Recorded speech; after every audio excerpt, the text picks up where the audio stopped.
परम श्रद्धेय श्रीमद स्वामी आनंदमानंद जी महाराज, परम श्रद्धेय श्रीमद स्वामी ध्यानंद जी महाराज, उपस्थित सुदीपवृंद। स्वामीजी शिष्य छिलेन शरৎचंद्र चक्रवर्ती। তিনি একবার স্বামীজিকে প্রশ্ন করেছিলেন যে পাশ্চাত্যে তো আপনি মাতিয়ে এলেন, এখানে কিছু বলেন না কেন? তো স্বামীজি বলেছিলেন, দেখ, তোদের শরীরে বল নেই, মস্তিষ্কে তেজ নেই, কি বলবো। আমেরিকানরা ভোগের শিখরে উঠেছে, তাই এখন বেদান্ত বুঝতে পারছে। আগে কিছুটা ভোগ করতে শেখ, তাহলে বেদান্ত বুঝতে পারবি। সারা পৃথিবীতে বেদান্তের এই ব্যাখ্যা নেই। যারা বেদান্ত বিশ্বাস করেন তারা মনে করেন যে ত্যাগ করাটাই বুঝি বেদান্ত। ফলে কি হয়, না হয় ভোগ, না হয় ত্যাগ, একটা অদ্ভুত প্রজাতি তারা তৈরি হন। তাই স্বামীজি বলছেন, আগে কিছুটা ভোগ করতে শেখ, তাহলে বেদান্ত বুঝতে পারবি। আমার ব্যক্তিগতভাবে মনে হয় যে এখনই হচ্ছে সঠিক সময় স্বামীজিকে বোঝার। যদি আমরা ঐতিহাসিকভাবে দেখি, স্বামীজির জন্ম শতবর্ষ 1963 সালে হয়েছিল। 1963 সালে স্বামীজি চর্চা আমাদের এখানে বেশি হয়নি, যদিও খুব বড় বড় সন্ন্যাসীরা ছিলেন, বহু পণ্ডিত ছিলেন, কিন্তু স্বামীজির কথা বইয়ের মধ্যেই আটকে থাকত। আমি একটা উদাহরণ দিচ্ছি। গোলপাট রামকৃষ্ণ মিশন থেকে একটি বই বেরোয়, Swami Vivekananda centenary Memorial volume. অসাধারণ একটি গ্রন্থ, কিন্তু খুব কম মানুষ সেটি পড়েছেন। 1984 সালে রামকৃষ্ণ মঠ মিশনের তদানীন্তন অধ্যক্ষ মহারাজ স্বামী বীরেশ্বরানন্দ যেটি বই লেখেন, মাতৃভূমির প্রতি কর্তব্য। এবং 1985 সালে একটি আন্তর্জাতিক যুব সম্মেলন হয়। তার আগে 1970 সালে স্বামী যুক্তানন্দজি, যিনি বিবেকানন্দ নিধি তৈরি করেন, তিনি একটি বই লেখেন ভ্যালুজ অ্যান্ড আওয়ারসেলভস। এবং সেইখানে তিনি প্রথম বলেন, যদি শিক্ষার সঙ্গে মূল্যবোধের যুক্ত না করা যায়, সেই শিক্ষাটি অসম্পূর্ণ। স্বামীজি প্রথমবার বিদেশ থেকে এসে মাদ্রাজে একটি বক্তৃতা দিয়েছিলেন। সেখানে তিনি 4 ধরনের শিক্ষার কথা বলেন। প্রথমে ধর্মদান, তারপর বিদ্যাদান, তারপর প্রাণদান, তারপর অন্নদান। এই ধর্মদানটা আমরা মনে করি বুঝি পুজো অর্চনা করা, তা নয়। ধর্মদান মানে হচ্ছে মরাল অ্যান্ড সোশ্যাল ট্রেনিং, সামাজিক মূল্যবোধ এবং ব্যক্তি মূল্যবোধ। আমাদের দেশে খুব দুর্ভাগ্য যে আমাদের দেশে এই মূল্যবোধের শিক্ষাটা নেই। তাই জন্য এত বিশ্ববিদ্যালয়, এত কলেজ, এত কারিগরি প্রযুক্তির কলেজ ইত্যাদি, আমাদের দেশের লাভ কিছু হলো না। স্বাধীনতার 79 বছর পরেও আমরা নির্লজ্জভাবে পরানুকরণে বিশ্বাস করি। আমাদের কোনো নিজস্বতা নেই। এবং এই পরানুকরণটিকে স্বামীজি ঘৃণা করতেন। স্বামীজি বলেছিলেন, আমাদের গুরু ছিলেন মৌলিক, হয় আমরা মৌলিক হব বা হব না। আবার guru was original, we should be either original or nothing. কিন্তু আমরা কিছুতেই মৌলিক চিন্তা করতে পারি না। স্বামীজির একটি বিখ্যাত চিঠি আছে, যে এখনও দেখছি, গুরু ভাইদের লিখছেন, এখনও দেখছি তোমরা সেই ছেঁড়া নেতা ধরে টানাটানি করছো। এই যে আমরা মৌলিক নই কেন? কারণ আমাদের সবসময় মনে হয় যে একটা প্যাটার্ন ফলো করব। এই প্যাটার্ন ফলো করতে গিয়ে আমাদের নিজেদের বুদ্ধিশুদ্ধি চলে যায় এবং আমরা আস্তে আস্তে একটা অদ্ভুত জীবে পরিণত হই। স্বামীজি শিষ্য শরৎচন্দ্র চক্রবর্তীকে বলেছিলেন, কি অত পড়াচ্ছিস? বেশি ছাত্র পড়াতে গেলে মাথা মোটা হয়ে যায়। হুগলির কিছু মুসলমান, তারা আমেরিকাতে কুলো ঝ্যাঁটা বিক্রি করছে। আমেরিকান মেয়েরা বেনারসি শাড়ির গাউন করে পরে। তুই আমেরিকায় গিয়ে বেনারসি বিক্রি কর, আমি রেকমেন্ড করে দিচ্ছি। শরৎচন্দ্র নানা কথা বলেন যে কী করে যাব, পয়সা ইত্যাদি। স্বামীজি খুব বিরক্ত হন এবং তারপর তাকে যে কথাটি বলেছিলেন সেই কথাটি আমরা প্রায় উদ্ধৃতি দিই, কিন্তু জানি না কনটেক্সটটা কী। যদি জন্মেছিস তবে একটা দাগ কেটে যায়, এটি শরৎচন্দ্রকে বলেছিলেন।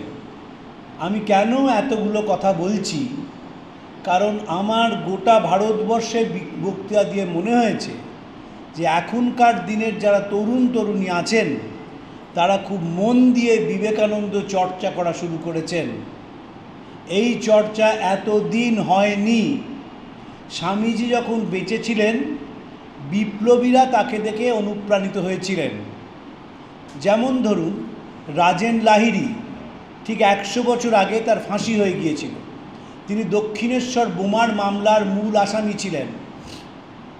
যখন তার ফাঁসি হবে তার আগে তার দেহের ওজন বেড়ে যাচ্ছে এবং তিনি উচ্চৈস্বরে কি পাঠ করছেন। ব্রিটিশ জেলার বলেন যে আপনি এত উচ্চৈস্বরে রোজ কি পাঠ করেন? রাজেন উত্তর দেন, আমি স্বামীজির চিঠিপত্র পাঠ করি। আমি জানি আমি থাকবো না, কিন্তু স্বামীজির চিঠি একদিন তোমাদের দেশ থেকে তাড়াবে।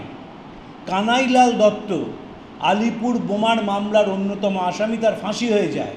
কানাইলালের খুব হাই পাওয়ার চশমা ছিল। তার দাদা দুদিন আগে গিয়ে বলেন যে তোমার তো ফাঁসি হয়ে যাবে, তুমি চশমাটা ফেরত দাও, আমরা ওটাকে সযত্নে বাড়িতে রেখে দেবো। কানাইলাল অসম্ভব বিবেকানন্দ পড়তেন। তিনি বলেন যে আমি চশমাটা দেব না, তার কারণ আমি চোখে দেখতে পাই না। আর যদি ফাঁসি দেওয়ার দিন আমাকে যখন ফাঁসি দেওয়া হবে তখন যদি সিঁড়ি দিয়ে উঠতে গিয়ে হোঁচট খেয়ে যায় তাহলে ব্রিটিশ পুলিশ ভাববে যে আমি বুঝি ভয় পেয়ে গেছি, তাই আমি চশমাটা দেব না। এই যে সাহস তারা পেয়েছিলেন তার কারণ হচ্ছে বিবেকানন্দের একটি বক্তৃতা। মাদ্রাজে এসে বলেছিলেন আগামী 50 বছর দেশমাতা তোমার একমাত্র আরাধ্যা দেবী হন, বাকি সব অকেজ দেবতা এখন ফেলে রাখলেও চলবে। সব দেবতা ঘুমাচ্ছেন, একটি যে দেবতা জেগে আছেন তিনি তোমার স্বদেশ, তার কান এবং হাত সর্বত্র বিস্তৃত। সুভাষচন্দ্র বসু ছাত্রজীবনে বিবেকানন্দ পড়তে শুরু করেন এবং বলেন কয়েকটি পাতা উল্টিয়েই বুঝলাম এই বই আমি খুঁজছিলাম। যদি বিবেকানন্দ বেঁচে থাকতেন তিনি অবশ্যই আমার গুরু হতেন। 1897 সালে স্বামীজি প্রথমবার পাশ্চাত্য থেকে দেশে ফিরে আসেন এবং 1897 সালে 23শে জানুয়ারি সুভাষচন্দ্র জন্মগ্রহণ করেন। সুভাষচন্দ্র তখন স্কটিশ চার্চ কলেজে পড়ছেন। তাঁর এক দুঃসম্পর্কের মামা ছিলেন, তিনি কলকাতা পুলিশে চাকরি করতেন। তো তিনি এসে দেখেন সুভাষচন্দ্র ঘরে সব ছবি রেখে দিয়েছেন, প্রফুল্ল চাকি, ক্ষুদিরাম, অরবিন্দ ঘোষ এবং স্বামীজি। তখন তিনি বলেন সব কাদের ছবি রেখেছি? সব টেরারিস্ট, এদের ছবি কেউ বাড়িতে রাখে নাকি? তখন সুভাষ বোস বলেন যে টেরারিস্ট আবার কি, এই তো স্বামীজির ছবি রয়েছে। আরে ওইটার উনি তো টেরারিস্টের আসল মানুষ, উনি তো পালের গোদা, ফলে এর ছবি সবার আগে সরা। সাহেবরা বলেছিল সিডিশন কমিটির রিপোর্টে Vivekananda after death has become more dangerous than when he was alive। মৃত্যুর পর তিনি আরও ভয়ঙ্কর হয়ে উঠেছেন। তারপর তিনি বিকেলবেলায় যখন স্কটিশ চার্চ কলেজ থেকে ফিরে আসেন বাড়িতে, দেখেন 3টি ছবি সরে গেছে, শুধু স্বামীজির ছবিটা আছে। সুভাষচন্দ্র সেই ছবির সামনে কিছুক্ষণ চুপ করে দাঁড়িয়ে বলেন যে আপনি আমার শক্তি দিন যাতে এই আদর্শকে আমি অনুসরণ করতে পারি।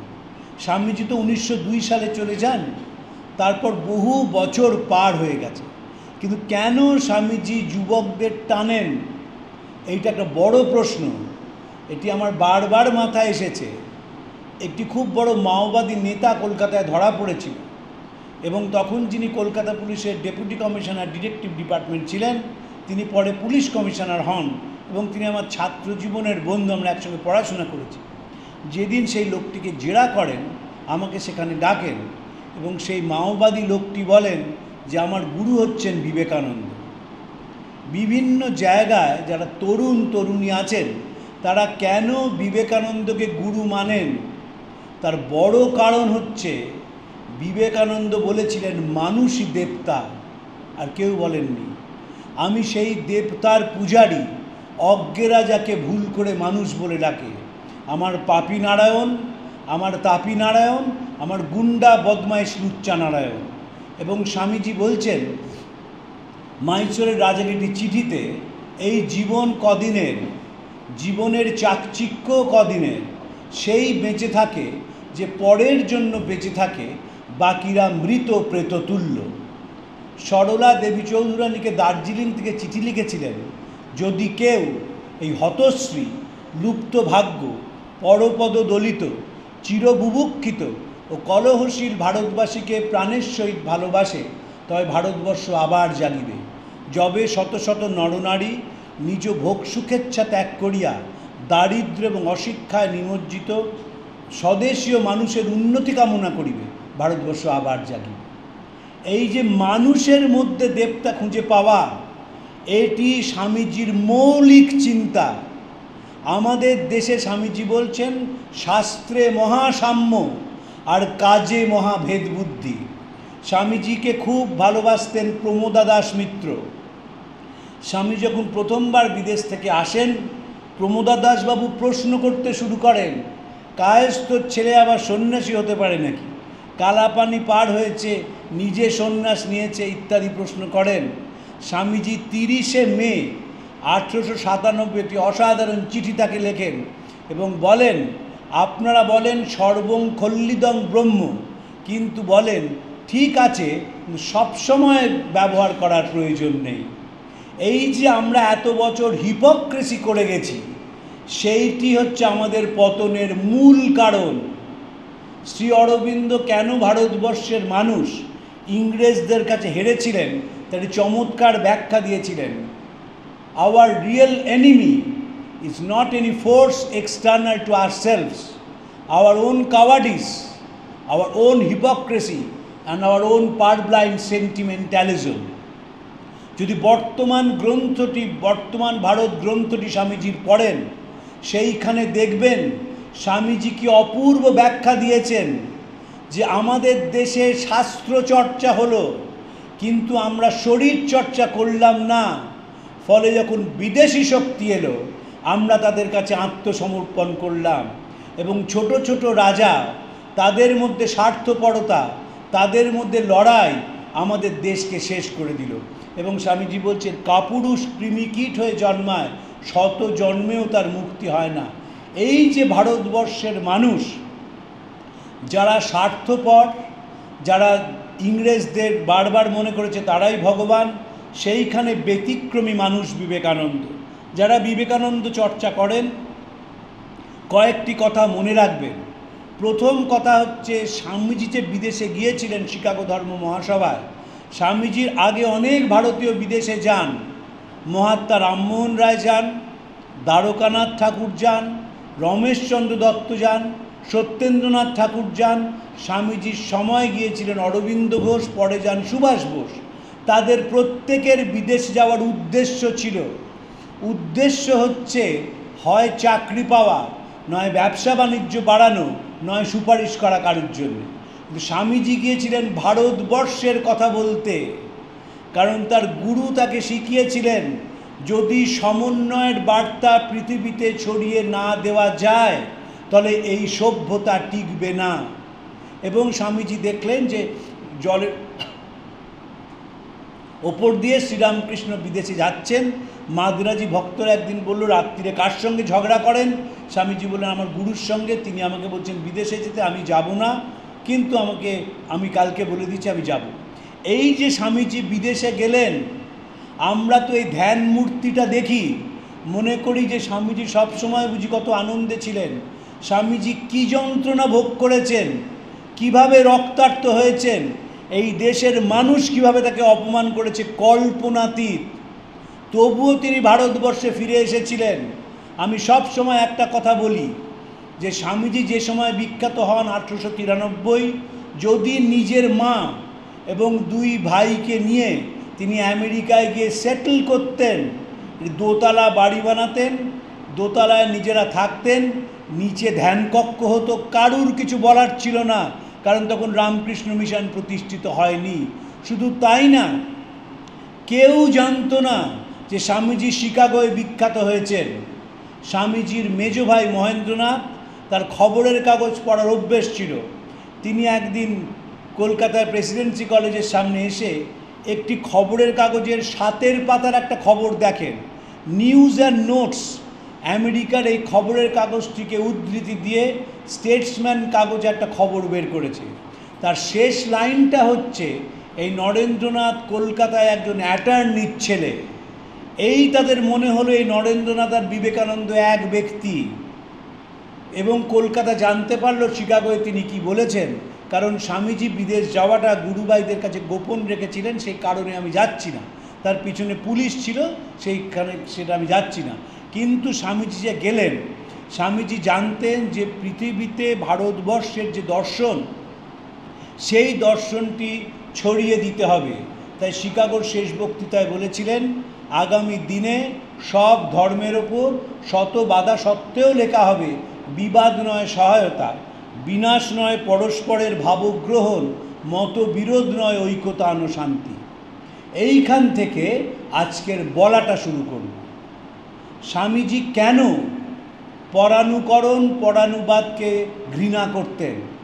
ইটি স্টারডিকে একটা চিঠি লিখেছিলেন, ভয় হয় পাছেই পাশ্চাত্য বীর্য তরঙ্গে ভারতবর্ষের বহুকাল আর্জিত রত্নরাজিনা ভাসিয়া যায়। ভয় হয় ভারতবর্ষ না ঐহি ভোগলাভের রণভূমিতে পরিণত হয়। ভয় হয় এই অসম্ভব অবাস্তব মূলাচ্ছেদকারী ভাবকে অনুকরণ করিতে গিয়া আমরা না ইতো নষ্ট স্ততভ্রষ্ট হইয়া পড়ি। আবার তিনি স্টারডিকে আরেকটি চিঠি লিখেছেন, সেখানে বলছেন, আমার কাজ হলো বেদান্তের শুষ্ক ভাবনাগুলোকে ভালোবাসা দিয়ে মোলাম করে তার সঙ্গে সুতীব্র কর্মের মশলা মিশিয়ে যোগের পাকশালায় রন্ধন করে আমি এভাবে পরিবেশিত করতে চাই যাতে একটি শিশুও তা হজম করতে পারে।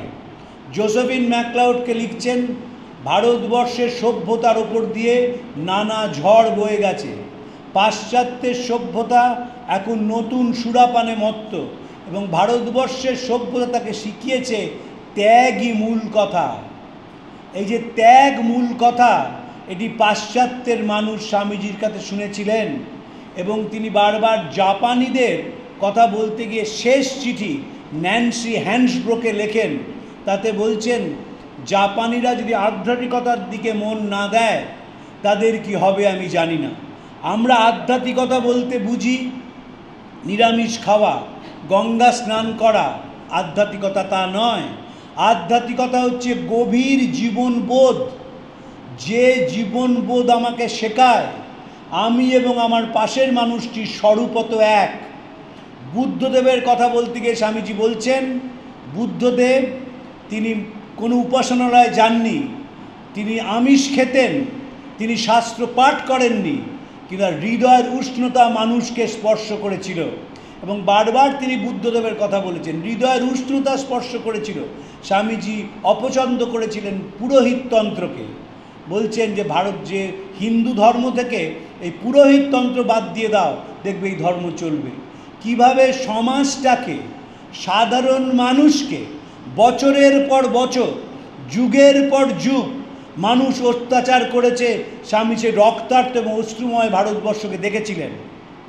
তাই আমেরিকা যাওয়ার আগে তার মাদ্রাজি বন্ধুদের চিঠি লেখেন, ভারতবর্ষ সহস্র যুবকের বলি চায় যারা দরিদ্রদের প্রতি সহানুভূতি সম্পন্ন হবে, তাদের অসহায় মুখে অন্নদান করবে, তাদের মধ্যে শিক্ষার বিস্তার ঘটাবে এবং আমাদের পূর্বপুরুষের অত্যাচারের ফলে যারা পশু পদবিতে উপনীত হয়েছে তাদের উন্নতির অসীম চেষ্টা করবে।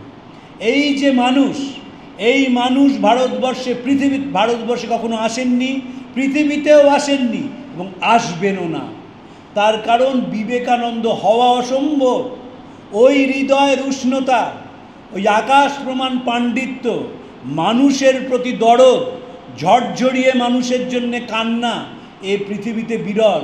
আমরা তো কাঁদতেই ভুলে গেলাম। এই সভ্যতার কোনো মূল্য নেই।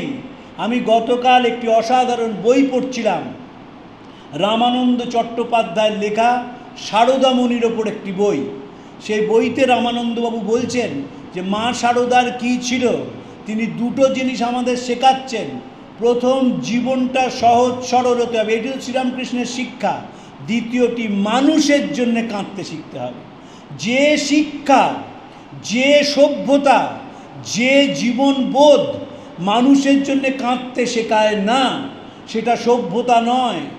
আমরা পাশ্চাত্যের দিকে চেয়ে থাকি। পাশ্চাত্যের পরিবার বলে কিছু নেই। পাশ্চাত্যের জীবনটা একেবারে কদর্য, কিন্তু দেশটা টিকে আছে কেন?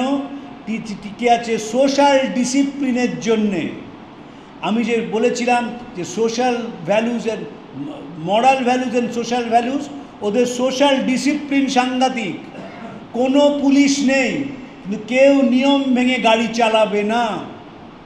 যখন কোনো সমাজে বিপদ হবে, খুব সুন্দর কামু একটি কথা বলেছিলেন যে ও দেশে একটি প্রাণীকে বাঁচাতে বহু টাকা খরচ করা হয়। আপনারা দেখবেন আজকাল রিল পাওয়া যায়, ন্যাশনাল জিওগ্রাফি পড়বেন, দেখবেন একটা জিরাফ আটকে গেছে একটা কাদার মধ্যে, হেলিকপ্টার এলো, সেই জিরাফকে হেলিকপ্টারে করে নিয়ে যাওয়া হলো, সে প্রাণে বেঁচে গেল।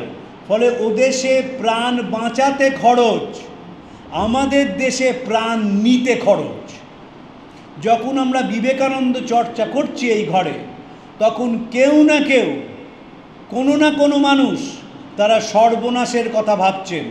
কাকে খুন করা যায়, কাকে সরিয়ে দেওয়া যায়, কোন পরিকল্পনা করলে আমার পকেটে দুটো টাকা আসে, সেটি তারা পরিকল্পনা করছেন। স্বামীজি ভারতবর্ষের পরাধীন দেশের রাজনীতিক দেখেননি, কিন্তু পাশ্চাত্যের রাজনীতিক দেখে তার ভাববার কথায় লিখেছিলেন, ও তোমার পার্লামেন্ট দেখলুম, সেনেট দেখলুম, ভোট ব্যালট মেজরিটি দেখলুম রামচন্দ্র। সব দেশেই ওই এক কথা, শক্তিমান মানুষেরা দেশটাকে চালাচ্ছে, বাকিগুলো ভেড়ার দল। রাজনীতির নামে চোরের দল সাধারণ মানুষের রক্ত চুষে খাচ্ছে, তাজা হচ্ছে, মোটা হচ্ছে, সে ঘুষের ধুম, সে দিনে দুপুরে ডাকাতি যদি দেখতে রামচন্দ্র, মানুষের ওপর হতাশ হয়ে যেতে। তাই স্বামীজি বারবার বলেছেন, মানুষ হও রামচন্দ্র। পৃথিবীর সমগ্র ধনরাজি যদি একটি গ্রামের ওপর উজাড় করে দেওয়া যায়, আর গ্রামের মানুষগুলো যদি মানুষ না হয়, তাহলে সে দেশের কোনো উন্নতি হয় না। তাহলে মানুষ বলতে কি বোঝেন স্বামীজি? তিনি আসছেন যারা তাঁর সেবা করবে, না তাঁর সেবা নয়, গরিব গুরব কীট পতঙ্গ পর্যন্ত তাদের মধ্যে তিনি আসবেন। তাদের বুকে মহাশক্তি মহামায়া বসবেন, মুখে সরস্বতী বসবেন। আর যারা নাস্তিক, অবিশ্বাসী, নরাধম, বিলাসী, তারা আমাদের ঘরে কি করছে, তারা এই বেলা ভালোই ভালোই চলে যাক। সেই চিঠিতে স্বামীজি লিখছেন যে নিজে নরকে গিয়েও পরের মুক্তি চায়, সেই রামকৃষ্ণের ছেলে, সেই আমার ভাই। আর যে পারবে না, সে তফাৎ হয়ে যাও ভালোয় ভালোয়। চিঠিতে লিখছেন, কালীকৃষ্ণবাবু, তারক দাদা, তোমাদের একটা মতলব দিচ্ছি। কালীকৃষ্ণবাবু মানে স্বামী বিরজানন্দজি, তারক দাদা মানে স্বামী শিবানন্দজি। মতলবটা কি? একটা বড় চালা চাই। বরানগরে অনেক গরিব গুরব আছে, তাদের জুটিয়ে আনা চাই। তারপর ম্যাজিক লণ্ঠন দিয়ে, গ্লোব দিয়ে তাদের পড়াতে হবে। ওসব পুঁথিপাত্রার কাজ নয়, মুখে মুখে শিক্ষা দাও। এই যে মুখে মুখে শিক্ষা দাও, মানুষকে সচেতন করে তোলো। শ্রীরামকৃষ্ণ বলেছিলেন 1886 সালের 1 জানুয়ারি, তোমাদের আর কি বলি তোমাদের চৈতন্য হোক। এখনকার বহু সোশিওলজিস্ট বলছেন ঠাকুর এতটাই সচেতন ছিলেন, 1885 সালে কংগ্রেস তৈরি হয় এবং কংগ্রেসের মধ্যে দিয়ে সাহেবদের বিরুদ্ধে আস্তে আস্তে মানুষ সচেতন হতে শুরু করে। এবং তার প্রেক্ষিতে ঠাকুর বলছেন, তোমাদের আর কি বলি তোমাদের Chaitanya. What more to say, be conscious. সচেতন হও। কালী, কৃষ্ণ, বিষ্ণুকে দেখতে হবে না, পারিপার্শ্বিক আবহাওয়া সম্বন্ধে সচেতনতা। কে কাঁদছে তার কান্নাটি শোনা, কার চোখ দিয়ে জল পড়ছে তার চোখের জল মোছানোর চেষ্টা করা। যে সচেতন হওয়ার কথা শ্রী ঠাকুর বলছেন। তার আগে বলেছিলেন তোমরা চৈতন্য হও। বারবার চৈতন্যের কথা ফিরে এসছেন।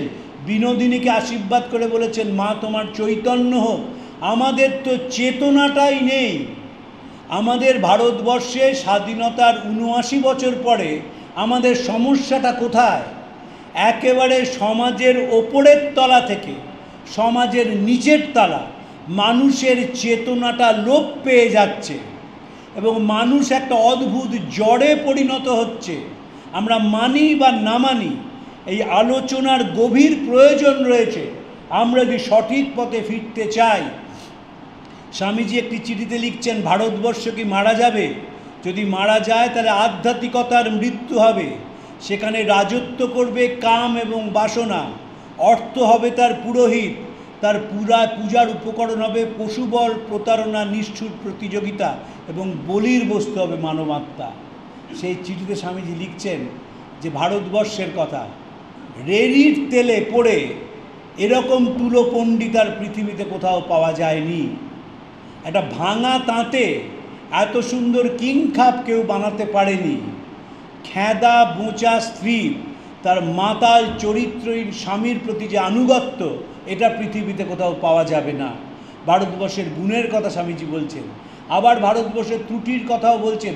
স্বামী বলভদ্রানন্দজির সঙ্গে আমার ছাত্র জীবনে পরিচয় হয়। তিনি একটা খুব ভালো কথা বলতেন, এখনও বলেন তরুণদা। কথাটি হচ্ছে, মনে রাখতে হবে ভারতবর্ষের গৌরবে স্বামীজির মতো গৌরবান্বিত আর কেউ হননি। ভারতবর্ষের মানুষের অক্ষমতায় তার মতো লজ্জিতও কেউ হননি। আর ভারতবর্ষের মানুষের আলস্যে তার মতন চাবুক কেউ মারেননি। আমরা তো গৌরবান্বিত বোধ করি একটা ক্রিকেট ম্যাচে জিতলে, এবং এটা ইদানিংকালে একটা কায়দা শুরু হয়েছে যে যখন জনগণও বাঁচবে তখন আমেরিকানদের মতো ডান হাতটা দিয়ে বাঁ বুকটা ছুতে হবে। সুভাষ বোস ছন্নি, গান্ধীজি ছন্নি, পণ্ডিতজি ছন্নি, একেবারে কোনো বিপ্লবী ছয়নি। কিন্তু এখন যারা রেসিডেন্ট নন ইন্ডিয়ান, যারা এদেশে থাকেন আর বিদেশের কথা বলেন, তারা জনগণ বাজলেই ডান হাত দিয়ে বাঁ বুকটায় হাত দেন, কোনো দিন দিতেন না, ইদানিংকালে শুরু হয়েছে। কারণ ভারতবর্ষ গত 20 বছর আপাদ মস্তক পাল্টে গেছে। স্বামীজি যে কথাটি বলেছিলেন সেই ভারতবর্ষ ফিরে আসছে দুর্ভাগ্যজনকভাবে, যেটি সাহেবরা চেয়েছিল। দুটো ভারতবর্ষ, একটা ইন্ডিয়া, আরেকটা হচ্ছে ভারত। আমরা ইন্ডিয়াতে থাকি, ঝকঝকে জামা কাপড় পরি, দাড়ি কামিয়ে আফটার শেভ লোশন মাখাই, বয়স হয়ে গেলে বোটক্স করি, 5 ধরনের জুতো পরি, সকালে উঠে হাঁটার জন্য একটা জুতো, দুপুরে অফিস যাওয়ার জন্য একটা জুতো, বিয়েবাড়ির জন্য একটা জুতো, শুতে যাওয়ার জন্য একটা জুতো। কোনো মানুষ আর এক জুতো তার সন্তুষ্টি নেই। এটা হচ্ছে ইন্ডিয়া। আর আরেকটা হচ্ছে ভারত, নতুন ভারত, বেরোক চাষার কুটির থেকে, ভুনাওয়ালার উনুনের পাশ থেকে, ঝোড় জঙ্গল পাহাড় পর্বত, সেই ভারত এখনও বেরোয়নি। আমরা যখন ভারতের সংবিধান তৈরি করলাম, সংবিধানে কি লেখা হলো? মহাপণ্ডিতেরা লিখলেন ইন্ডিয়া দ্যাট ইজ ভারত। বলা উচিত ছিল ঠিক উল্টো, Bharat that is India, India that is Bharat. অবনত মস্তকে আমরা মেনে নিলাম। আমরা কনস্টিটিউশন পাল্টাবো বলে নানা রকম কথা বলি, কিন্তু কেউ এইটা পাল্টাতে চায় না যে লেখা হবে ভারত দ্যাট ইজ ইন্ডিয়া। এই ভারতের প্রতি আমাদের কোনো টান নেই। যেহেতু টান নেই, তাই আমরা কোথাও পৌঁছাতে পারলাম না। একটা ছোট দেশ ইথিওপিয়া আমাদের থেকে অলিম্পিকে সোনা বেশি পায়। আরেকটা আফ্রিকার ছোট দেশ ক্যামারুন আমাদের থেকে আন্তর্জাতিক স্তরে তারা ফুটবল খেলে, আমরা কোথাও নেই। একটা খেলা ক্রিকেট, যেটা 7টা দেশ মাত্র খেলে, যেটা জুয়ায় পরিণত হয়েছে, আমরা সেই খেলাটাতেই মনে করি আমরা বিরাট কিছু করছি। এবং এটা গেল সমাজের ওপরের চিত্র। আর নিচের চিত্র কি? মানুষের সঙ্গে মেলামেশা বন্ধ করে আমরা কোথায় গিয়ে পৌঁছালাম। এই যে দুর্গা পুজো হবে কয়েকদিন পরে, থিম পুজো, প্রচুর ভিড়, কারুর সঙ্গে কারুর কোনো মনের যোগ নেই কিন্তু। এবং আগেকার দিনে ছিল যে পাড়ায় পুজো হয় সেই পাড়ার ছেলেরা রাত জাগে, এখন রাত জাগে সিকিউরিটি এজেন্সির লোকেরা, কারণ পয়সা দিয়ে তাদের এনগেজ করা যায়। পাড়ার লোক রাত জাগে না। এবং এই যে দুর্গা পুজো হয়, এটা একটা কৃত্রিমতার পুজো। হৃদয়ের উষ্ণতা কোথায়?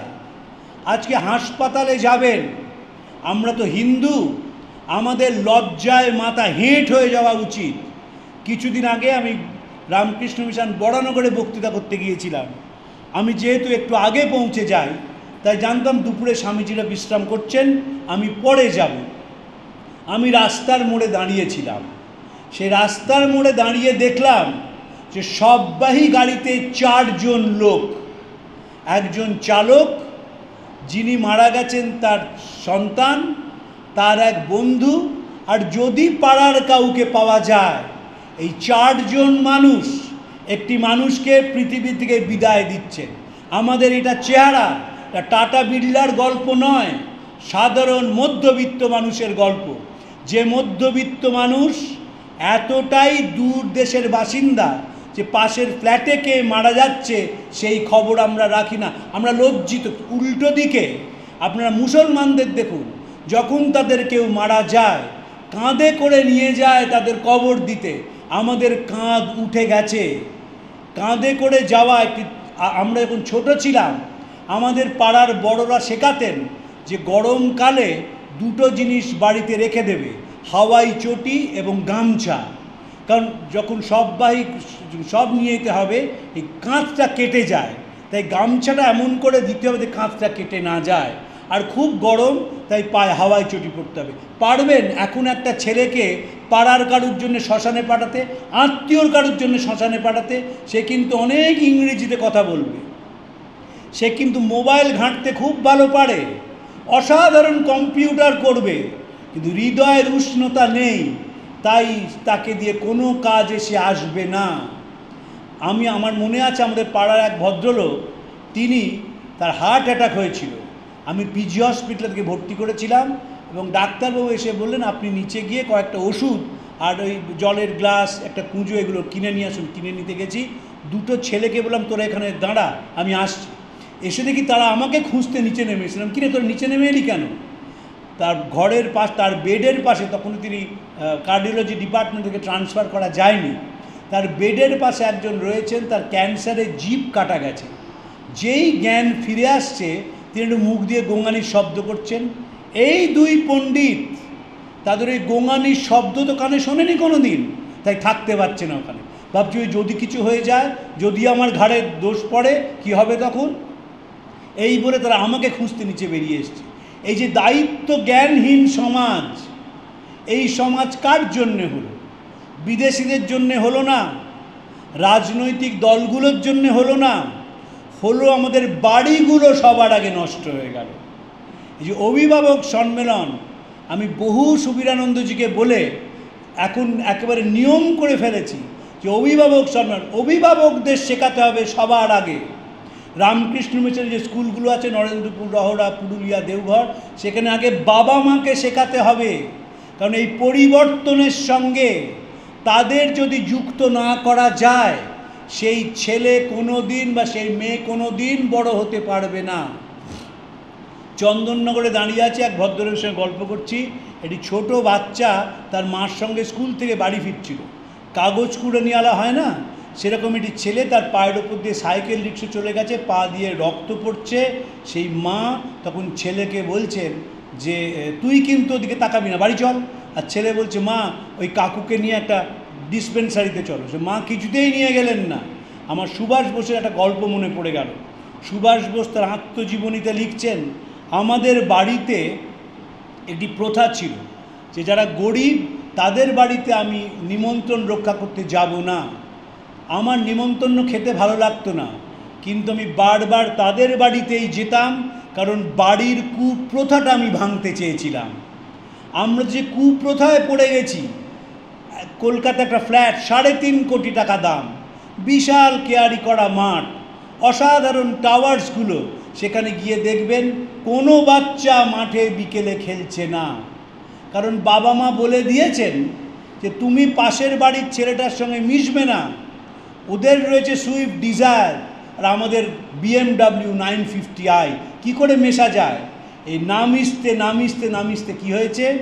তারা যখন ডাক্তার হন, তারা যখন উকিল হন, তারা যখন মাস্টার হন, তারা যখন সাংবাদিক হন, তারা যখন রাজনীতিক হন, তারা চোর ছাড়া আর কিছু হন না। তার কারণ মানুষের সঙ্গে কোনো যোগ নেই। যে সভ্যতা মানুষের সঙ্গে যুক্ত করতে পারে না, সে সভ্যতা অন্যরকম। আমি প্রায়ই একটা কথা বলি যে আমি খুব কাছ থেকে কিছু পেশার লোককে দেখেছি, যখন তারা সরকারি জায়গায় কাজ করেন তারা একরকম, আর বেসরকারি দিকে সেই মানুষটাই পাল্টে যান। এ তো অদ্ভুত হওয়ার কথা নয়। স্নেহ, ভালোবাসা, মায়া, মমতা কি 2 জায়গায় 2 রকম হয় নাকি? সব জায়গায় একরকম, কিন্তু আমাদের সব কিছুই কনভিনিয়েন্ট। আমি একবার লিখেছিলাম এক ভদ্রলোক সম্বন্ধে, তিনি রামকৃষ্ণ মিশনে খুব যাতায়াত করেন। আমি তাকে মানুষের সঙ্গে দুর্ব্যবহার করতে দেখেছিলাম এবং আমি পারিনি, আমি ফেসবুকে বিরাট লেখা লিখেছিলাম যে এই মানুষটি সাধুদের কাছে একরকম, বাইরে আরেক রকম, মুখোশ পরে ঘুরে বেড়াচ্ছেন। সাধুদের কাছে গেলে মহারাজ কেমন আছেন, আর বাইরে সেই মানুষটা একেবারে অহংকারী, পাষণ্ড, এবং কি করে মানুষকে নিষ্পেষিত করবো তার একটা যন্ত্র। বিবেকানন্দ এই হিপোক্রেসির বিরুদ্ধে ছিলেন। তুমি নিজের মানুষ হও, বি ইয়োর ওন পার্সন। স্বামীজিকে আমেরিকায় যখন মিসেস ব্রজেটের বাড়িতে আছেন, তখন একজন দম্পতি এসে বলেছিলেন যে আপনার যে সমালোচনা শুনছি ভাবা যায় না স্বামীজি। স্বামীজি অনেকক্ষণ চুপ করেছিলেন। মিসেস ব্রজেট তাকে থামানোর চেষ্টা করলেন যে স্বামীজি আজকে মেজাজ ভালো আছে, কী সুন্দর চুল খুলে তাকে দেখতে লাগছে, যে তোমরা এসব কথাগুলো বলো না। তখন স্বামীজি একটা সাংঘাতিক কথা বলেছিলেন, look what I am has been written on my forehead, if you can read it blessed you are, if you can't sorrow is years. আমি কি আমার কপালে লেখা আছে, যদি তোমরা পড়তে পারো আমার ললাট লিখন তো তোমরা সৌভাগ্যবান, যদি পড়তে না পারো যন্ত্রণা তোমাদের। স্বামীজির ললাট লিখন পড়তেই হবে। আমরা যে বাড়িগুলোকে দেখি ওগুলো একটাও বাড়ি না, ওগুলো থাকার জায়গা, ওয়েটিং রুম। বাড়িতে সবাই একসঙ্গে খায়, আমাকে হাত তুলে বলুন তো কজন সবাই একসঙ্গে খায়? ছেলে এক সময় খায়, মেয়ে এক সময় খায়, স্বামী এক সময় খায়, স্ত্রী এক সময় খায়। কেন? কারণ পরিবারগুলোয় তো কোনো যোগ নেই, তাই তিনজনের ছবি লাগিয়েও কিছু হয় না। বসার ঘরে ছবি, গুরু মহারাজ রয়েছেন, মনে কোনো শান্তি নেই। মনের শান্তি কী করে বোঝা যায় জানেন? স্বামীজি শিখিয়ে গেছেন। বিরজানন্দজিকে চিঠি লিখেছিলেন, তোর জন্য ঠাকুরের কাছে রোজ প্রার্থনা করি, আমার মতন খেটে খেটে মরে যা। নিবেদিতা মারা যাওয়ার 2 মাস আগে চিঠি লিখলেন, কেমন আছেন স্বামীজি? স্বামীজি উত্তর দিলেন, এত কাজ করতে হয় যে বুঝতে পারি না কেমন আছি, আর বুঝতেই যখন পারি না তখন ধরে নিতে হবে আমি ভালো আছি। যখন স্বামীজি কথা বলছেন তখন 2বার হার্ট অ্যাটাক হয়ে গেছে, আনট্রিটেড ডায়াবেটিস, 2টো কিডনি নষ্ট করে দিয়েছে, চোখ নষ্ট হয়ে গেছে, এবং মৃত্যুর জন্যে 39 বছরের ছেলে প্রতিদিন অপেক্ষা করছে। যখন স্বামীজি শেষ 15 দিন, স্বামীজির কিডনিটা এভাবে নষ্ট হয়ে গেল যে স্বামীজি আর রাত্রিরে উঠে বাথরুমে যেতে পারতেন না। শশী মহারাজকে চিঠি লিখলেন যে ঠাকুরের কি অসম্ভব কৃপা, আমাকে আর রাত্রিরে বাথরুমে উঠতে যেতে হয় না। কতখানি যন্ত্রণা ভাবুন। কার জন্যে যন্ত্রণা? এই পোড়া দেশের জন্যে। গুডউইন সাহেব বলেছিলেন স্বামীজিকে, স্বামীজি চলুন ফিরে যাই আমেরিকায়, ইংল্যান্ডে থাকার দরকার নেই এখানে। তো সেই লোকটি বলেছিলেন এই দেশটা হচ্ছে আমার আসল দেশ, এবং দেশের মানুষ হচ্ছে আমার একেবারে কাছের মানুষ, তাদের জন্য কিছু করা, সেটি আমাদের বাচ্চাদের শেখাতে হবে। যে আমি আরও খুশি হতাম যদি কম বয়সী বাবা মারা আসতেন, কারণ এই যে ছেলে মেয়েদের আগ্রাসী ক্ষুধা বিবেকানন্দকে জানানো, সেইটাকে নষ্ট হতে দেবেন না। প্রাইভেট টিউশনির নামে, কেরিয়ারের নামে বিবেকানন্দ চর্চা বন্ধ করাবেন না ছেলে মেয়েদের, স্বনির্বন্ধ অনুরোধ করছি। কারণ ওই বিবেকানন্দ চর্চাই জীবনে বাঁচাবে, কেরিয়ার থাকবে না। আমি অনেক টাকা উপায় করলাম, মনে কোনো শান্তি নেই, সে টাকা আমার হবেটা কি? তাই তো চেহারা হলো সমাজে। আলিপুর কোর্টে 365 দিনে প্রায় 31,000 ডিভোর্সের মামলা ফাইল হয়েছে 2024-25-এ। এটা কি সমাজের এগিয়ে যাওয়ার লক্ষণ নাকি? মানুষ রাস্তায় পড়ে থাকছে, মারা যাচ্ছে, কেউ তাকে চিকিৎসা কেন্দ্রে নিয়ে যাচ্ছে না, এটা কি সমাজের এগিয়ে যাওয়ার লক্ষণ নাকি? ছেলে মেয়েরা বাবা মাকে ফেলে দিয়ে অন্য জায়গায় চলে যাচ্ছে, বলছে যে মা তুমি একটু বসো, আমি প্লেনের টিকিটটা কেটে আনছি, এই বলে মা এয়ারপোর্টে বসেই রইলেন, ছেলে আমেরিকায় চলে গেল। এটা কি এগিয়ে যাওয়ার লক্ষণ নাকি? এগিয়ে তখনই দেশ যায় যখন মানুষ আর একটি মানুষের জন্য ভাবতে শেখে। স্বামীজি বারবার সেটা বলছেন।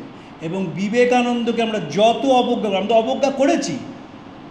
1930 সালে আমাদের বিপ্লব আন্দোলন শেষ হয়ে যায় বিনয় বাদল দীনেশের রাইটার্স অভিযানের মধ্যে দিয়ে। তারপর যারা দেশে এলেন তারা তো কেউ স্বামীজিকে কাজে লাগালেন না। অমলেশ ত্রিপাঠী তার একটি বক্তৃতায় বলেছিলেন, আমাদের দুর্ভাগ্য যে স্বামীজি কম বয়সে চলে গেলেন, অরবিন্দ জীবনের মূল স্রোত থেকে সরে গেলেন, আর সুভাষ বোস হারিয়ে গেলেন। এরা যদি বেঁচে থাকতেন তাহলে দেশটা অন্য রকম তৈরি হতো। সংবেদনশীল মানুষ তৈরি।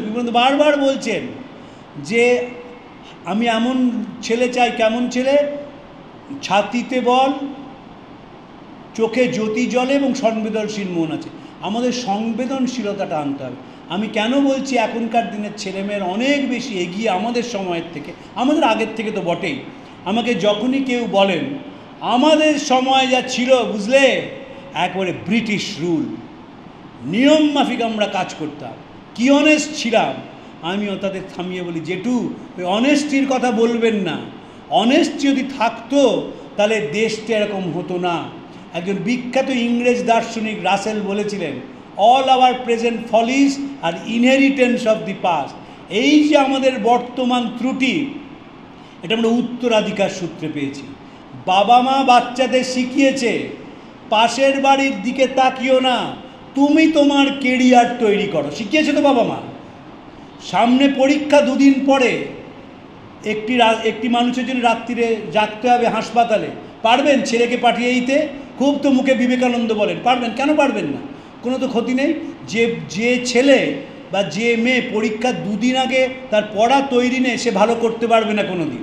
বিবেকানন্দ পরীক্ষার দিন এক বন্ধুর বাড়ি দিয়ে গান গাইছে, বলেন পড়াটা তো আগেই হয়ে গেছে, কিন্তু আমরা পারি না করতে।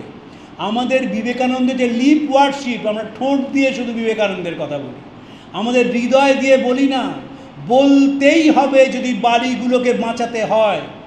যে বিশ্বাসহীনতা, যে শ্রদ্ধাহীনতা, যে পারস্পরিক বিভেদ আমাদের বাড়িগুলোকে স্পর্শ করেছে, আর 10টা বছর যেতে দিন, দাউ দাউ করে বাড়িগুলো জ্বলবে। এখনই জ্বলতে শুরু করে দিয়েছে। আমি মানুষের সঙ্গে মিশি, আমি এই দেশটাকে বারবার ঘুরে বেড়াই। আমার ঘুরে বেরিয়ে আমি দেখেছি যে এই দেশে সবচেয়ে বড় সমস্যা হচ্ছে মানুষের হৃদয়ের উষ্ণতা। আমরা কিছুতেই ফিরিয়ে আনতে পারছি না। আমরা কৃত্রিমতায় বিশ্বাস করছি। হাজার হাজার মানুষ গুরু পূর্ণিমায় বেলুড় মঠে যাচ্ছেন, ওটা আজকাল একটা ফ্যাশনে দাঁড়িয়ে গেছে, পিয়ার গ্রুপ। আরে তুমি যাওনি? আমি গিয়েছিলাম। দুর্গা পুজোর সময় হাজার হাজার মানুষ বেলুড় মঠের পুজো দেখবেন, কিন্তু বেলুড় মঠের পুজোটা কি আমরা জানি না। মনে রাখবেন, আমি বলে যাচ্ছি, মনে রাখবেন, এই পুজো শুধুমাত্র দুর্গা পুজো ছিল না। এই পুজোর পেছনে ছিল গভীর সমাজতান্ত্রিক বোধ।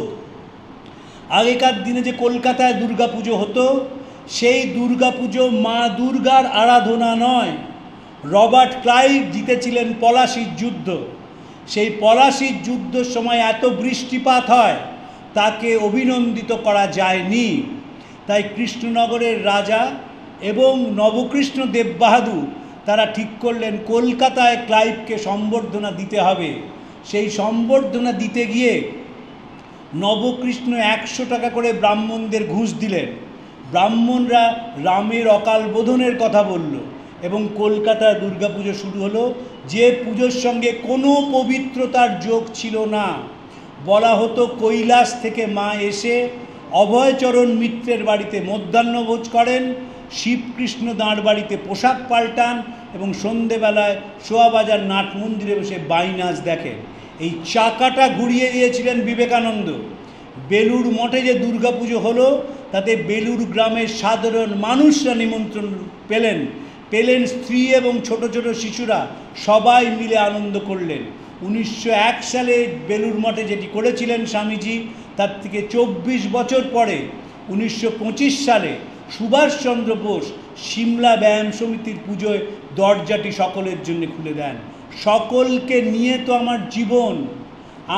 আমি আমার একটা গান এসেছিল, আমাকে আমার মতো থাকতে দাও। কারা সেই গান শুনল?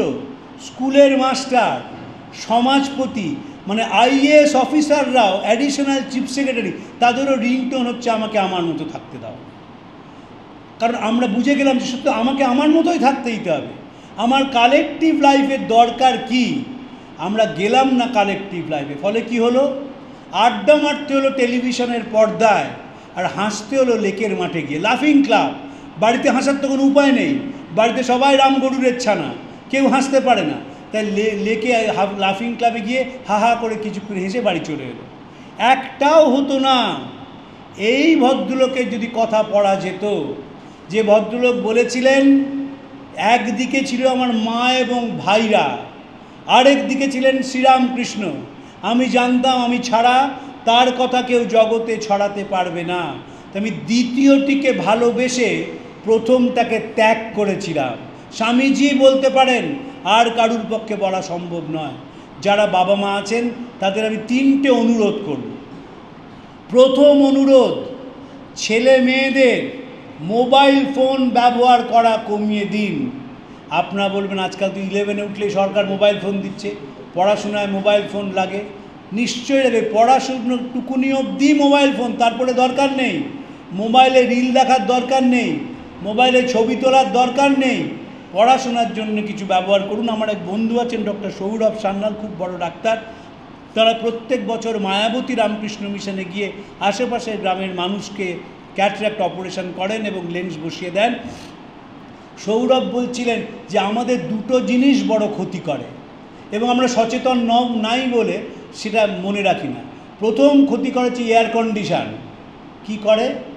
চোখের ভেতরের জলটাকে শুকিয়ে দেয়। কিন্তু এখন এমন অবস্থা যে এসি ছাড়া কেউ থাকতে পারে না। আমার বাড়িতে এসি নেই, লোকের কাছে বললে সে আড়ালে হাসে, কি এসি বাড়িতে একটা লাগাতে পারেনি। সবাই এত গরম যে এসি ছাড়া আমাদের চলবে না। আমরা রাত্রে এসি চালিয়ে ঘুমাই, চোখটার 12টা বেজে। তাই জন্য মোবাইল ফোন কম ব্যবহার করতে বলবেন। আর মানুষের জন্য যদি কাজ করতে চায় সেটা করতে দেবেন। যদি করতে না দেন, সেই ছেলেটার আস্তে আস্তে বা সেই মেয়েটার জীবনটা গলায় ফাঁসের মতো চেপে বসবে, অ্যালবাট্রস হয়ে যাবে। আর 3টে হচ্ছে, যেমন আমরা রোজ স্নান করি, রোজ দাঁত মাজি, সেইভাবে বিবেকানন্দ পড়তে হবে। স্বামী রঙ্গনাথানন্দ আমাকে আশীর্বাদ করেছিলেন, you should eat, sleep and drink with Vivekananda. Vivekananda পড়তে বলুন, হৃদয়টা বড় হয়ে যাবে। একবার যদি হৃদয় বড় হয়ে যায়, সে যেখানেই কাজ করুক সে নিজেকে আনন্দ নিয়ে থাকবে। আমি একটা হাতে ঘড়ি পরি, এই ঘড়িটি আমার বাবা 1978 সালে যখন মাধ্যমিক দিই সেটি কিনে দিয়েছিলেন। আমার গোটা শিক্ষা জীবন গেল, গোটা চাকরি জীবন গেল, বাবা 37 বছর আগে চলে গেছেন, ঘড়িটা এখনও টিকটিক করে সময় দিচ্ছে। আমার কিন্তু মনে হয়নি আমি স্মার্ট ওয়াচ পরবো, মনে হয়নি আমার মনে হয়নি আমার 5টা ঘড়ির দরকার, আমার মনে হয়নি আমার 10টা ব্র্যান্ডেড জামার দরকার। আমি ব্র্যান্ডেড জামা কাপড় পরি না, কিন্তু আমি কিন্তু খারাপ নেই, ভালোই তো আছি, খুব ভালো আছি। কিন্তু এখন ব্র্যান্ডেড স্মার্ট ওয়াচ পরতে হবে, কারণ নেতা মন্ত্রী থেকে সবাই স্মার্ট ওয়াচ পরেন। কেন? স্মার্ট ওয়াচে বেশি সময় দেয়। আপনার যখন 10টা বাজে ওটা 10টা 10 বাজে নাকি, ওটা 10টাই বাজে। কেন দরকার স্মার্ট ওয়াচে? কেন ব্র্যান্ডেড জামা কাপড়ের দরকার? স্বামীজি বলছেন যার ব্যক্তিত্ব আছে সে খালি গায়ে থাকলেও লোকে তাকায়, আর না হলে গায়ে ধোপার বাড়ি পিঠে করে ঘুরে বেড়ালেও কেউ তাকায় না। এত তো ব্র্যান্ডেড জামা কাপড় পরে, সে ব্র্যান্ডেড জামা কাপড় কেউ দেখে কি পরেছে? দেখে কি যে মোবাইলের পেছনে একটা আধ খাওয়া আপেল আছে কিনা। আমরা মনে করি যে মোবাইলের যদি আধ খাওয়া আপেল না থাকে আমার জাত কমে গেল, যদি কলমটা মন্ট ব্ল্যাঙ্ক না হয় আমার জাত কমে গেল, এবং জুতোটা যদি হাঁসপাপি না হয় আমাকে কি বলবে লোকে, ভাবে আমি এলেবেলে সাদামাটা। এই নিজের চারপাশে একটা বলয় তৈরি করি আমরা, কৃত্রিমতার বলয়। এই বলয় ভেঙে দিয়ে চলে আসুন, একেবারে এমন একটা জীবন তৈরি করুন যে জীবনে মানুষের জন্য দায়বদ্ধতা আছে, যে জীবনে মানুষের প্রতি উষ্ণতা আছে, যে জীবনে মানুষের প্রতি সেবার ভাব আছে। এই সেবার ভাবের সঙ্গে যদি আধ্যাত্মিকতা যোগ হয়, তার সঙ্গে যদি স্বামীজিদের আশীর্বাদ পাওয়া যায়, জীবনটা নতুনভাবে পাওয়া যাবে। আমার গুরু মহারাজ খুব রসিক লোক ছিলেন, খুব রসিক লোক ছিলেন। আমার ছাত্র জীবনেই দীক্ষা হয়ে গিয়েছিল খুব কম বয়সে। তো গুরু মহারাজ বলতেন, জানিস এই তোদের মতো কয়েকজন এসে স্বামীজির কথা জিজ্ঞেস করে। কেউ তো স্বামীজির কথা জিজ্ঞেস করে না, সবাই নিজেদের বাড়ির কথা জিজ্ঞেস করে।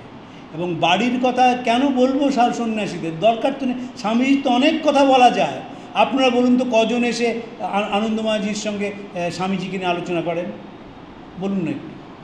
কজন এসে বলেন যে মহারাজ এই মায়ের বইটা পড়েছি, এইখানে একটু আটকে গেছে, একটু বুঝিয়ে দিন তো।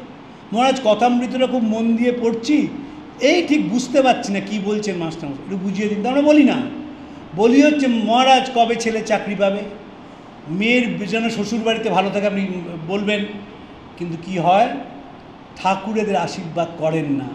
স্বামী নিত্যস্বরূপানন্দজি, যিনি গোলপার্ক রামকৃষ্ণ মিশনের প্রতিষ্ঠাতা সম্পাদক ছিলেন, যিনি সারদামণির সন্তান ছিলেন, তিনি একটি কথা বলতেন, মনে রাখবি স্বামীজির কথা না শুনলে স্বামীজি ফিরেও তাকাবেন না। আর মার সময়ই নেই, কিন্তু গদাধর বড় সাংঘাতিক। যদি গদাধরের নাম মুখে উচ্চারণ করে তার সঙ্গে তঞ্চকতা করিস, তাহলে গদাধরের গদাটা এসে মাথায় পড়বে। আমরা যেহেতু তঞ্চকতা করি, তাই রাতে অ্যালজোলাম খেয়ে ঘুমাতে হয়। আমরা যেহেতু তঞ্চকতা করি, তাই পটাশিয়াম সোডিয়াম আমাদের নিয়ন্ত্রণে আসে না। আমরা তঞ্চকতা করি বলে আমরা মনে শান্তি পাই না। শঙ্করী প্রসাদ বসু একটি চমৎকার কথা বলতেন, সেটা বলেই শেষ করব। শঙ্করীবাবু বলতেন, কেউ গেলে স্যার কেমন আছেন, তার তখন বয়স হয়ে গেছে, বলেন দেখো ভাই, আমি কেমন আছি বলতে গেলে 10 মিনিট ধরে আমার মেডিকেল বুলেটিনটা বলতে হবে, তারপর তোমার মেডিকেল বুলেটিনটা শুনতে হবে, আরও 10 মিনিট যাবে, 20টা মিনিট চলে যাবে। তার থেকে ছেড়ে দাও বিবেকানন্দ চর্চা শুনতে। কোনো মানুষকে যে কোনো বয়সে জিজ্ঞেস করবেন কেমন আছেন, ভালো খারাপ বলবে না, বলে আর বলো না ভাই, ইউরিক অ্যাসিডটা কন্ট্রোলে হচ্ছে না, প্রেশারটা বেড়েই থাকছে, কিছুতেই সোডিয়াম পটাশিয়াম নেই, ঠিক হচ্ছে না, সে ইকো করেছিলাম, সমস্যা পাওয়া গেছে। কেন বলি আমরা হালকা বলে, আমরা এতটাই ফাঁকা, তাই নিজের অসুখ নিয়ে কথা বলতে আনন্দ পাই। স্বামীজি পেতেন না, স্বামীজির মনেও তো কাজটাই আসল, দেশের জন্যে কাজ। কালকে একটা চিঠি পড়ছিলাম, স্বামীজি রোজই একটা করে চিঠি পড়ি, কালকে মেরি হেলকে লেখা চিঠি পড়ছিলাম। বলছিলেন যে আমাকে অনেক টাকা উপায় করতে হবে। কেন? 4টে সিল্কের গেরুয়া পরবেন বলে না, তিনি দেখেছিলেন এদেশের মানুষ কোনো টাকা দেবে না, এদেশের মানুষ দেবে না তার সেবা কাজের টাকা, তাই বিদেশ থেকে টাকা উপায় করে দেশের দরিদ্র মানুষের জন্য খরচ করতে হবে। স্বামীজি একজনকে বলেছিলেন, একজন সাংবাদিককে, যে আমার কাজ হচ্ছে এই দেশ থেকে উপার্জন করে ও দেশের সাধারণ মানুষের জন্য খরচ করা। আমরা কেমন জানেন, আমরা তো খুব এখন বিবেকানন্দ বলি। ওই স্বামীজির মন্দিরটা দেখেন, স্মৃতি মন্দির, ওটা মাত্র 2 যুগ লেগেছিল তৈরি হতে। কেন বলুন তো? দেশের মানুষ বলল যে কায়েস্তর ছেলে মারা গেছে, আর মন্দির কি হবে, দান দেয়নি কেউ। 20 বছর লেগেছিল স্বামীজির স্মৃতি মন্দিরটা তৈরি করতে। স্বামীজি চলে যাওয়ার পর অমৃতবাজার কাগজ লিখেছিল বেলুর মঠের মাংস ভক্ষণকারী সন্ন্যাসীটি মারা গেছেন। তারা পড়েনি স্বামীজির চিঠি। স্বামীজি অখণ্ডানন্দজিকে লিখছেন যে রাজস্থানের গ্রামে গিয়ে স্কুল তৈরি করবে, যদি লোকে বলে তবে নিরামিষ খাবে। স্বামীজি আমিষ খেতেন, লোকে বললে নিরামিষ খাবে, কিন্তু স্কুলটা তৈরি করতে হবে, ছেলে মেয়েদের শিক্ষা দিতে হবে, যাতে তারা নিজের পায়ে দাঁড়াতে পারে। জামশেদজি টাটাকে বলেছিলেন যে শুধু বিদেশ থেকে স্টিল আমদানি করা নয়, একটা প্রতিষ্ঠান তৈরি করুন যেখানে এদেশের ছেলেমেয়েরা গবেষণা করতে পারে। স্বামীজির একান্ত চেষ্টায়, জামশেদজি টাটার অর্থানুকূল্যে, নিবেদিতার প্রচেষ্টায় এখন যেটাকে আমরা ইন্ডিয়ান ইনস্টিটিউট অফ সায়েন্স বলি, সেটি তৈরি হয়। সেটি আলোচনার এখন জায়গা নয়, তাই বিশদে আলোচনা করলাম না। স্বামীজি ইন্সপায়ার করেছিলেন। আমার অনেক সন্ন্যাসী আছেন যারা বন্ধু, তাদের আমি সবাইকে আজকাল বলি যে আমাদের সব বাচ্চাদের শেখানো উচিত 2টো জিনিস। এক, আদর্শ এবং আত্মশ্রদ্ধা রাখবে, আর ব্যবসা বাণিজ্য করতে শিখবে। স্বামীজি বলছেন শরীর চলে যাওয়ার আগে আমাদের অনেক কলকারখানা বানাতে হবে, যাতে দেশের মানুষ দুবেলা খেয়ে পড়ে বাঁচতে পারে। আমরা ব্যবসায়ীদের মনে করি তারা খুব হীন কাজ করে। আমার বন্ধু আছেন এখন নরেন্দ্রপুর স্কুলের হেডমাস্টার মশাই, আমি মহারাজকে বলি যে মহারাজ, বাচ্চা থেকে বলবে তোদের ব্যবসা করতে হবে, তোদের নিজের পায়ে দাঁড়াতে হবে, আরও 10 জনকে চাকরির ব্যবস্থা করতে হবে, সবাই যাতে খেয়ে পড়ে থাকতে পারে সেই ব্যবস্থা করতে হবে। এইগুলো যে জীবনের শিক্ষা, এগুলোকেই বলে চৈতন্য হওয়া, অ্যাওয়ারনেস। আর যদি আমরা না করি, ভাবি যে আমার বাড়িটা বেশ আছে, একটা 1.5 কোটি টাকার ফ্ল্যাট কিনলাম, খেত্রি থেকে মার্বেলটা এলো, এয়ার কন্ডিশনটা একেবারে টপ ক্লাস এয়ার কন্ডিশন বসিয়ে দিলাম, খুব ভালো রইলাম, কারুর সঙ্গে মিশবো না, দেখবো আস্তে আস্তে মুখের হাসিটা চলে যাচ্ছে, তারপর আস্তে আস্তে নিজেই নিজের কাছে বোঝা হয়ে যাব। এবং সেই বোঝা কেউ কমাতে পারবে না। মনটা খুলে মানুষের সঙ্গে মিশুন, সাধারণ মানুষের সঙ্গে মিশুন, যন্ত্রণাক্লিষ্ট মানুষের সঙ্গে মিশুন, যন্ত্রণার সঙ্গে নিজেকে যুক্ত করুন, দেখবেন তার থেকে আনন্দ কিছুতে নেই। একটা ছেলে বা একটা মেয়ে যে খুব দরিদ্র, সে যদি এসে 5টা টাকা চায়, আপনি যদি 5 টাকার রুটি কিনে দেন, দেখবেন সারা দিন সেইটা আপনার মাথায় ঘুরবে। সেই হাসি মুখটা বারবার সামনে ঘুরে আসবে। আর ঝকঝকে চকচকে জামা কাপড় পরে বিয়ে বাড়িতে গেলে কার সঙ্গে দেখা হয়েছিল আর হয়নি মনেই থাকবে না। সেবার মধ্যে দিয়ে, ত্যাগের মধ্যে দিয়ে আমরা নিজেদের জীবনটাকে উপলব্ধি করতে পারি। বিবেকানন্দ সেটি শিখিয়েছিলেন। তাই বিবেকানন্দের জনপ্রিয়তা এত বেড়ে চলেছে। তিনি সেবা ত্যাগ শেখাচ্ছেন এবং শেখাচ্ছেন মানুষের জনরাজ্যে হারিয়ে যাও, এদের মধ্যে তোমার দেবতাকে খুঁজে পাও, এদের সেবাই পরম ধর্ম জানবে। এই যে কথাটা স্বামীজি বারবার বলেছিলেন, গোটা পৃথিবীতে এখন মানুষ স্বামীজির থেকে যাচ্ছে। রামকৃষ্ণ মিশনের 2জন তরুণ সন্ন্যাসী, স্বামী সর্বপ্রিয়ানন্দ যেমন স্বামী মেধানন্দজি এবং আমার মাস্টারমশাই অধ্যাপক অরিন্দম চক্রবর্তী, তারা প্রেম বেদান্ত প্রচার করছেন। যে বেদান্ত চোখের জলকে শুকিয়ে দেয় না, যে বেদান্ত হৃদয়ের সজীবতাটাকে রাখে, যে বেদান্ত মানুষের ভেতরটা থেকে তাকে নতুন করে আলো দেখায়, যে বেদান্ত মনে করে যে মানুষের সেবাই আমার কাজ। এবং তরুণ তরুণীরা সর্বপ্রিয়ানন্দজিকে এতটাই সম্মান করেন, তিনি যখন বিকেলে সেন্ট্রাল পার্কে হাঁটেন, তার সঙ্গে রেজিস্ট্রেশন করতে হয় এবং তার সঙ্গে 20 জন হাঁটেন, 1 ঘন্টা ধরে তারা বেদান্ত নিয়ে আলোচনা করেন। এই যে জনপ্রিয়তা স্বামীজির বাড়ছে, দেখবেন আস্তে আস্তে প্রাতিষ্ঠানিক ধর্ম চলে যাবে। এখন তো বাড়িতে আর তুলসীতলা নেই। এখনকার প্রজন্মের ছেলেরা শাঁখ বাজানো শোনে না, শাঁখটা বাজাতেও পারে না। শাঁখ বাজানোর কম্পিটিশন হয় দুর্গা পুজোর সময়, বাড়িতে আর পুজো অর্চনা হয় না। আস্তে আস্তে যে ধর্মটা আসবে সেটা বিবেকানন্দের ধর্ম।